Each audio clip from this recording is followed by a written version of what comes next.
என்னம்மா ஸ்நாக்ஸ் பண்ண போற? முறுக்கு குழாயில சந்தகம் எப்படி செய்யறதுன்னு காமிக்க போறேன்.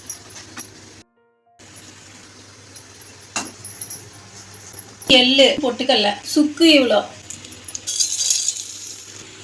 இந்த அளவுக்கு நைஸா அரைச்சி எடுத்துக்கோங்க. சுக்கு,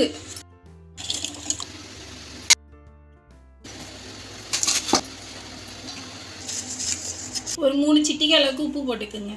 நெய்,